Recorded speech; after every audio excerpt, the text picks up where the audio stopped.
What are the sneaky secrets to having a better time on Animal Kingdom rides than anyone else? Dancing to the music. Oh, okay, we are going to take you through all of them right now. A sensible Bob. I'm pretty excited. A sensible Bob.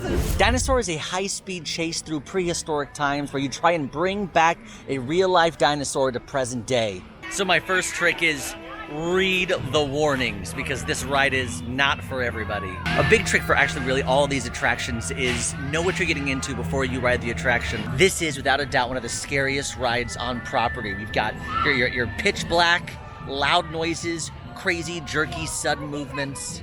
Literally, when I ride this attraction, me, Sage, I still have to cover my ears from time to time because they're so loud, and it is scary. It's one of my favorite attractions. I love it a lot, but it is pretty scary. I mean, at one point you come face to face with a Carnotaurus and it literally tries to eat you. But if you're like me, someone who loves the attraction, you probably want to get the perfect on-ride photo. Here's what you're gonna do. You're gonna see the big Carnotaurus a couple different times. One time you see him hanging out, other time you see him start to notice you, then he starts chasing after you. The very third time you see the Carnotaurus, it's gonna stand up and it's gonna roar at you.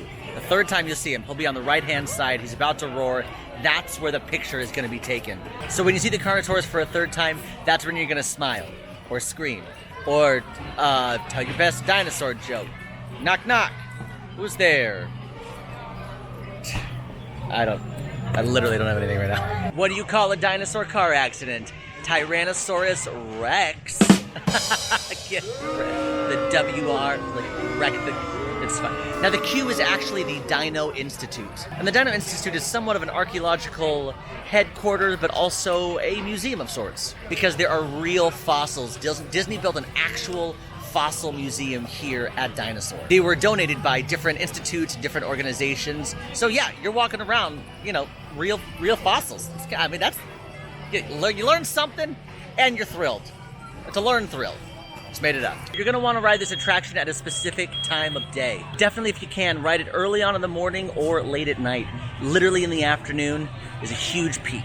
Now this is pretty common for most attractions, but specifically Dinosaur, when I say a peak, I don't mean like, oh, it's gonna go up by 20 minutes. No, it was 10 minutes this morning, and then right now it is 60 minutes, and that's a huge difference. So there's a very, very big spike in the middle of the day. So if you wanna ride this attraction, morning, late afternoon, evening, you get it. And this isn't a fun trick, this is just something I like to point out from time to time. So all of Dinoland USA used to be sponsored by McDonald's.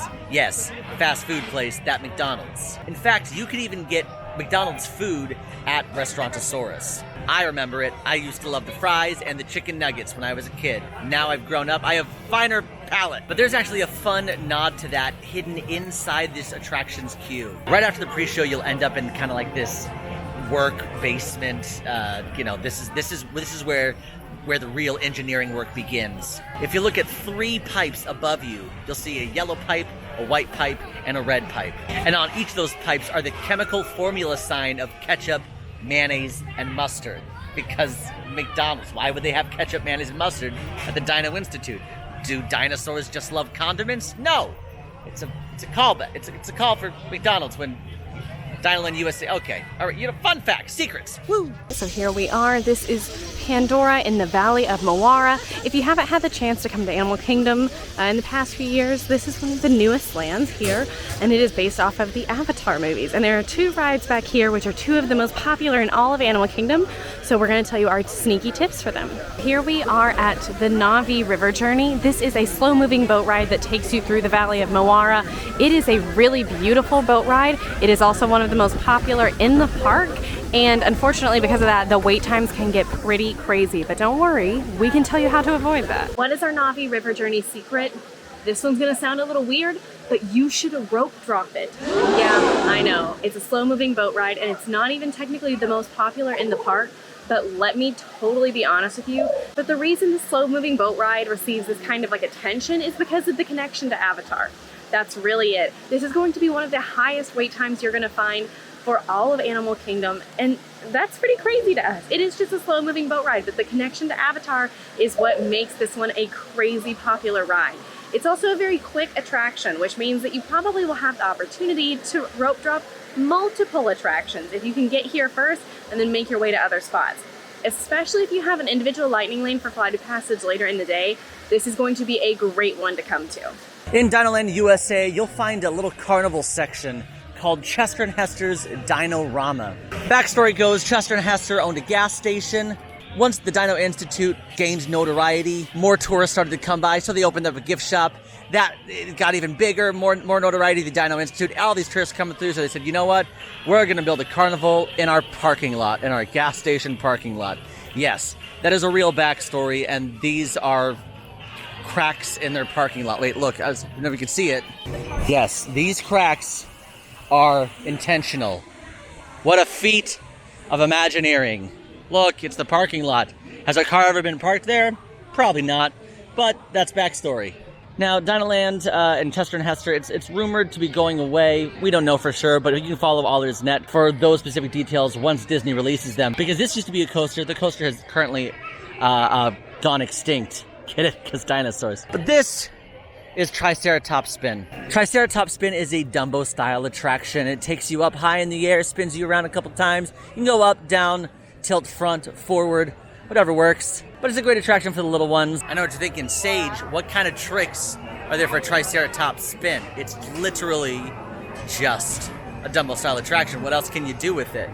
Well, there's some fun things about it that I think people need to be reminded of. Now, typically Triceratops Spin is on my must-never-do list. And that's just because I don't have a young one currently. With that being said, if you've got a cranky young one because all the rides are super long, or maybe they're too short to do anything at all, this ride typically never has more than a 10 to 15 minute wait. I've never seen it go above that on a normal park day. And 10 minutes usually means walk-on for Triceratops Spin. The other really fun thing about Triceratops Spin is that it has the best music.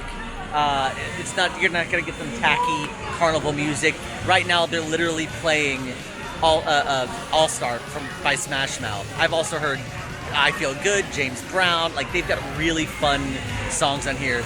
It's like a fun treat for the adult. Like, listen, we know you don't want to do this attraction, but hey, your kids like it, so here's some fun music for you.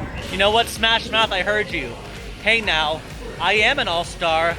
I'm about to get my game on and ride Triceratops Spin. Why?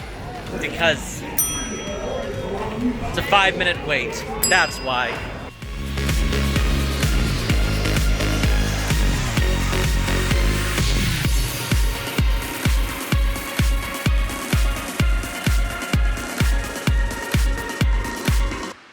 Looks like our little dinosaurs are landing, so please stay seated. When it comes But why are they landing? Why were they flying? For our ride here in Avatar, that is going to be one of your main sneaky secrets. It's going to be grab an individual lightning lane without buying Genie Plus first. So if you haven't had the chance to hop on this ride, Flight of Passage is a flight simulation ride where you sit on a bike-like seat and you fly through the Valley of Pandora on the back of a Banshee. It is really amazing. It also can sometimes have issues with motion sickness, so if that is something you might struggle with, take that into consideration. But Genie Plus isn't always a necessity when it comes to Animal Kingdom, in our opinion. You can check out our Genie Plus full challenge here in Animal Kingdom if you want to know why we think that. But Flight of Passage is the attraction with the highest wait time in all of Animal Kingdom. That is no secret. But traditionally, Flight of Passage can get up to 120 to even 140 minute wait times. It is crazy popular and a lot of people will wait in those wait times. So if you want to save some cash, just grab the individual lightning lane here and save Genie Plus for maybe a different park and save yourself a bit of time here. Another tip that we have that is super important in our opinion and a little bit sneaky for Flight of Passage is you need to make sure to try out these tester seats. On Flight of Passage, you are kind of seated in an unusual way. It's a bike position and that might not be comfortable for the average guest. So for the optimal experience, make sure that you ask a cast member to try out the tester seats to make sure that you feel safe and comfortable the whole time. So if you are curious, the tester seat is right here in the front. It's right by the exit. It is roped off though, so you're gonna have to ask a cast member if you can try it, but they are more than happy to let you try it. So currently while I am here, there's actually a family over there chatting with a cast member asking to try it, and it's not a problem at all. And I think it also is just a necessity because it helps you save time in line. If you aren't comfortable, you don't want to find out after you've been there for 140 minutes.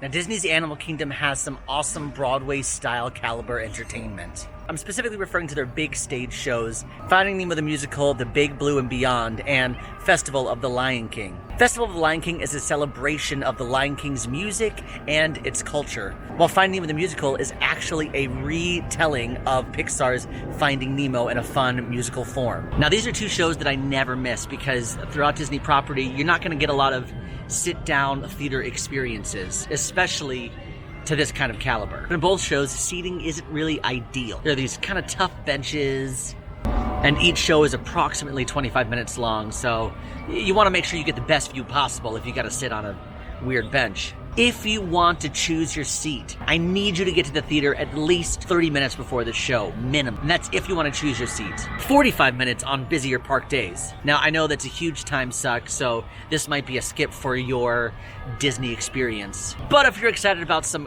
really fantastic live entertainment and you want to get the best seat possible, do your best to try and get there 30 minutes before the show and 45 minutes on busier days. All right, for our next sneaky tips, we actually have 3 for 1 ride. The next ride that we have a few sneaky tips for is actually Kilimanjaro Safaris.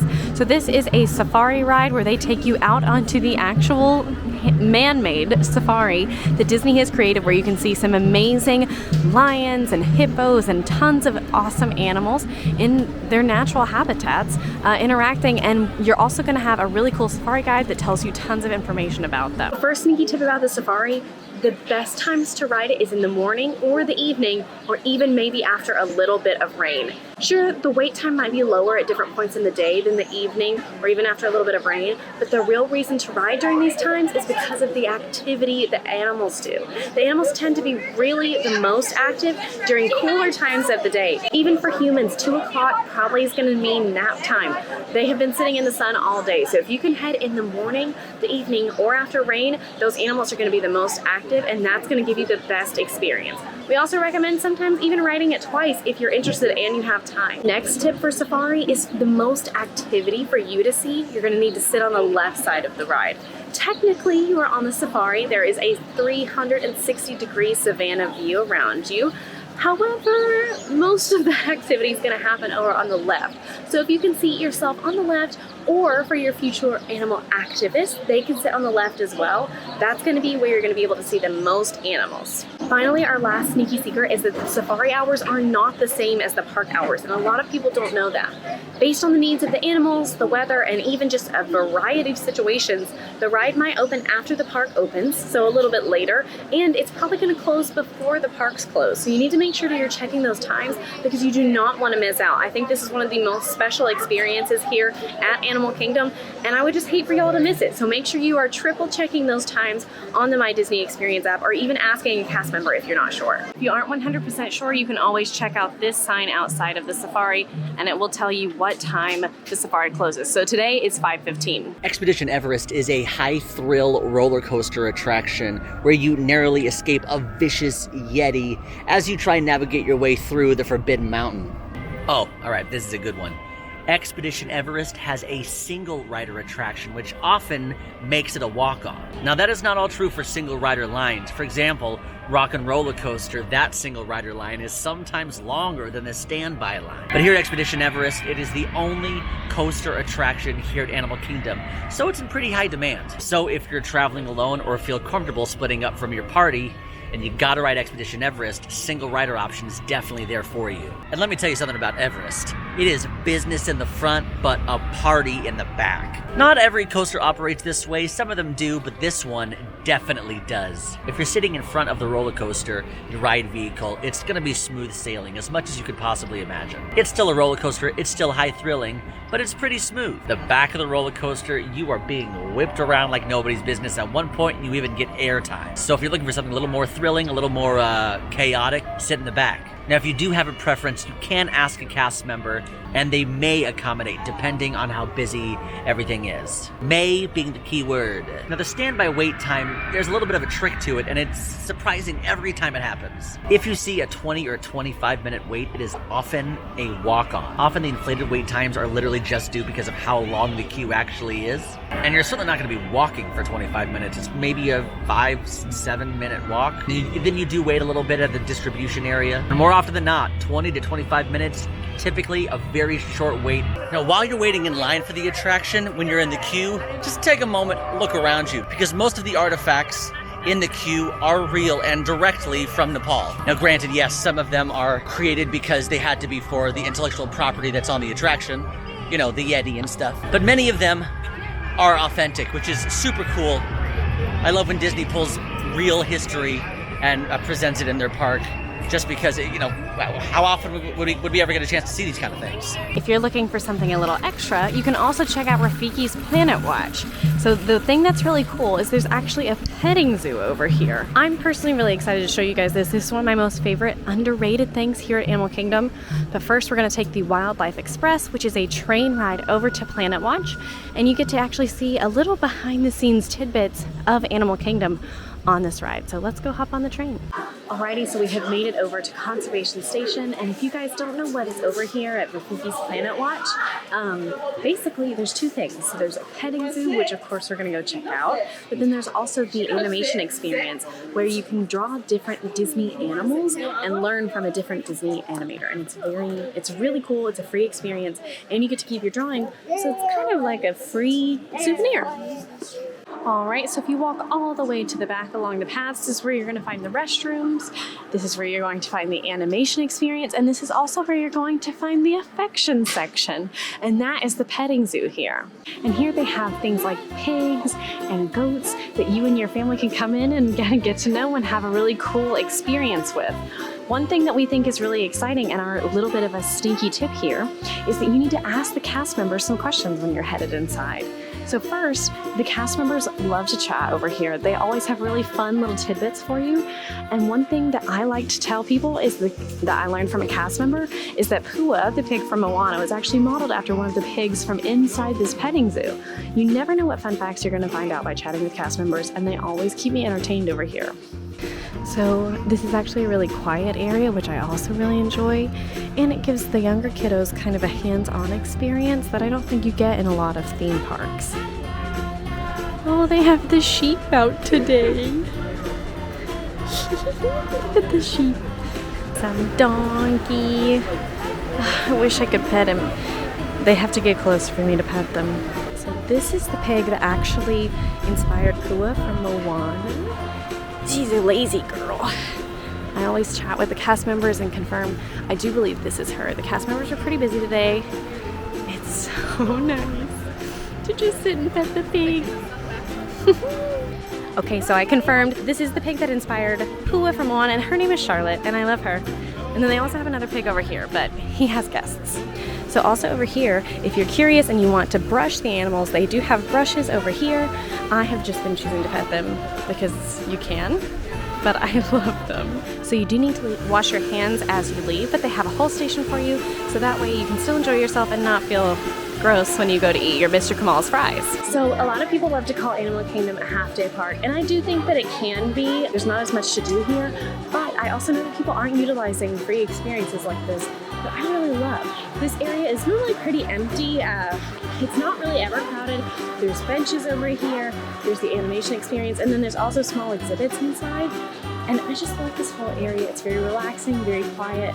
It's Tough to Be a Bug is a 3D show inside the Tree of Life, currently located in Discovery Island. It's Tough to Be a Bug is actually inspired by Pixar's A Bug's Life. And these bugs are basically shrinking you down to a size of a bug, and they're putting on a cabaret for you. They're gonna show you their talents, what it's like to be a bug, and how tough it might just be. Sounds nice, right? Sounds nice and family friendly, a little relaxing, something to take the grandkids to. Well, just a heads up, It's Tough to Be a Bug is not as family friendly as you would think.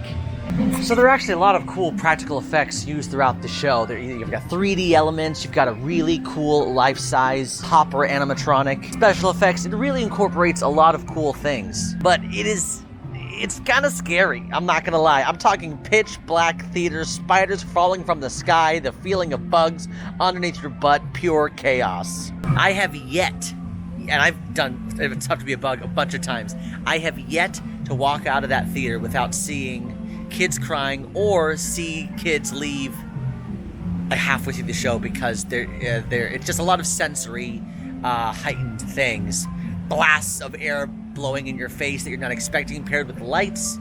It can be kind of scary, so just know that it's not for everybody, especially if you don't like jump scares.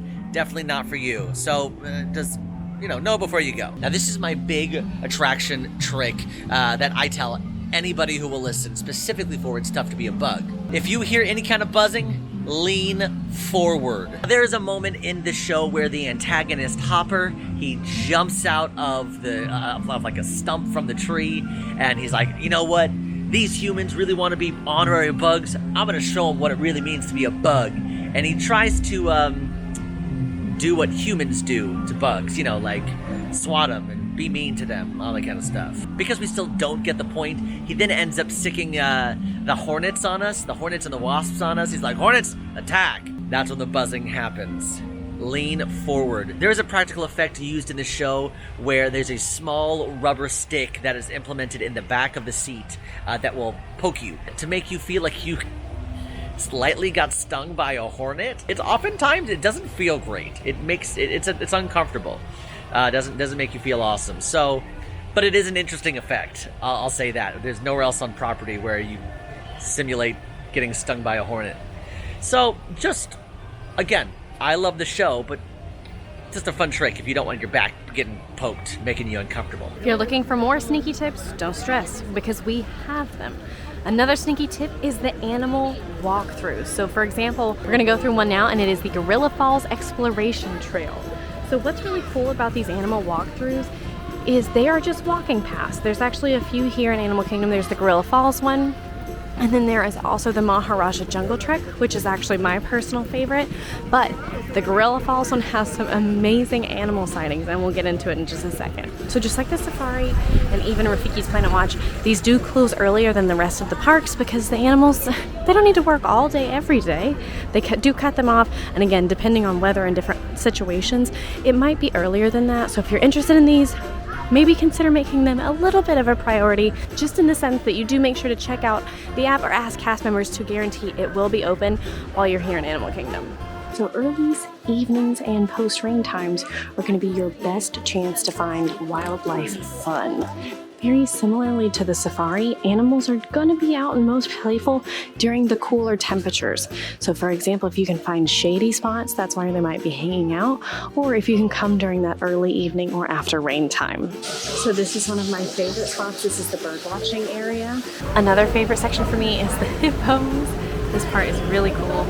I have actually never seen it above the water this clearly. Normally when they go for a swim is when you can get a really great view, because you can also see under the water here. But she's having her lunch right now. Also, look at this meerkat and the zebra. There you go.